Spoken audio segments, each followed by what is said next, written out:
Hello viewers, this is Suman Dutta. তো আজকে present হলাম ক্লাস সিক্সের জন্য নতুন একটা ভিডিও নিয়ে। টিবিএসসি বোর্ডে যারা যারা পড়ো, যাদের কাছে নতুন বই আছে, তোমরা তোমাদের টেক্সট বই খুলে নাও, অথবা ভিডিওটা প্রথম থেকে লাস্ট অবধি নিশ্চয়ই দেখবে, কারণ এখানে অনেক কিছু তোমরা শিখতে পারবে।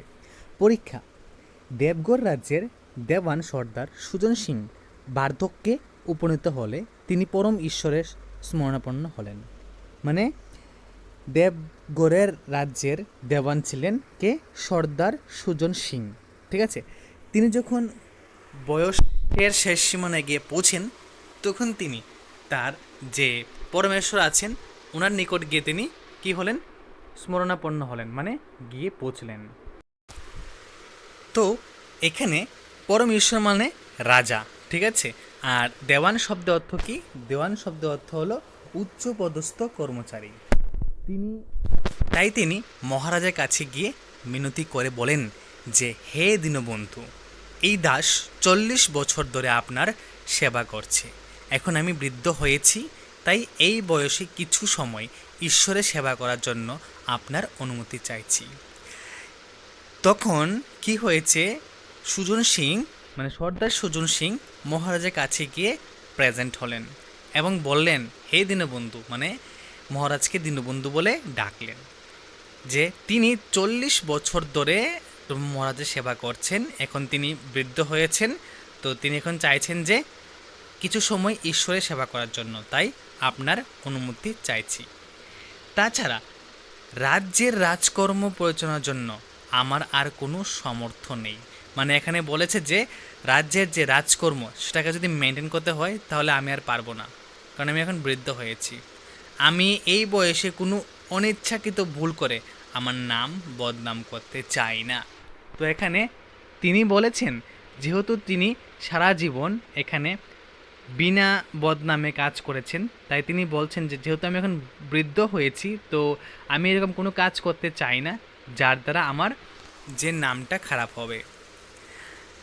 তারপর সারা জীবনের সেবার মাধ্যমে অর্জিত আমার সুনামটা যাতে নষ্ট করতে চাই না। মহারাজ তার অত্যন্ত অভিজ্ঞ ও দক্ষ দেওয়ানের প্রতি অগাধ শ্রদ্ধাশীল ছিলেন। মানে এই যে মহারাজ, যিনি মহারাজ ছিলেন এখানে, ইনি যে দেওয়ান, মানে তার নাম কি? যার নাম ছিল সুজন সিংহ, তার প্রতি তিনি খুবই অভিজ্ঞ ছিলেন এবং খুবই দক্ষ দেওয়ান ছিলেন। তিনি জানেন যে মহারাজ জানেন যে এই যে সুজন সিং খুবই অভিজ্ঞ ব্যক্তি ছিলেন এবং দক্ষ দেওয়ান ছিলেন, তো সেই জন্য ওনার প্রতি তার শ্রদ্ধা বেশি। তাই রাজা সাহেব তাকে অনেক বোঝানোর চেষ্টা করেছিলেন, দেওয়ান সাহেব কিছুতেই তার অনুরোধে রাজি হলেন না। মানে রাজা কি করেছেন? বারবার বলছেন যে তুমি এখানে কেন পড়বে না, তুমি কেন আরেকখানে যাবে, ঠিক আছে।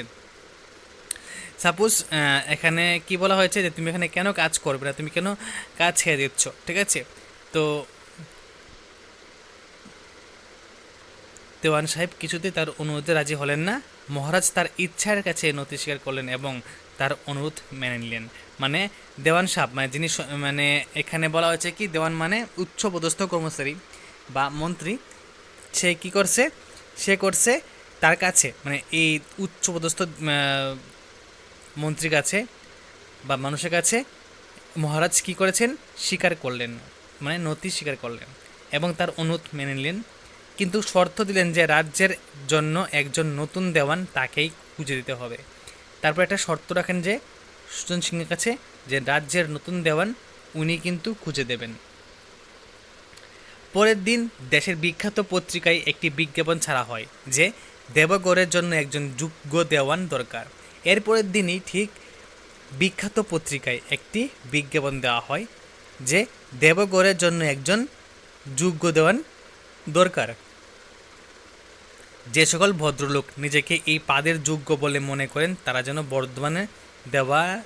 বর্ধমান দেওয়ান সুজন সিংয়ের সাথে দেখা করেন।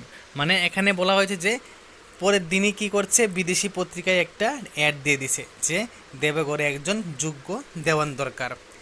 তো যে সকল ভদ্রলোক নিজেকে এই পাদের জন্য যোগ্য মনে করবেন তারা অবশ্যই বর্তমান দেওয়ান সুজন সিংয়ের সাথে দেখা করবেন। তাকে স্নাতক হতে হবে এমন নয়, তবে সুস্থ হতে হবে, ঠিক আছে। যারা দুর্বল, পেটের রোগে ভুগছেন, তাদের কষ্ট করে আসতে হবে না। 1 মাসের জন্য প্রার্থীদের অতিথি হিসাবে গণ্য করা হবে এবং তাদের প্রতি আচার আচরণ ও জীবন ধারণের পর্যবেক্ষণ রাখা হবে। ঠিক আছে? শিক্ষার চেয়েও কর্তব্যের প্রতি বেশি নিষ্ঠাকে বিবেচনা করা হয়। যারা এই পরীক্ষায় সফলভাবে উত্তীর্ণ হবে, তারাই কিন্তু এই উচ্চ পদে ভূষিত হবেন। ঠিক আছে? তো এখানে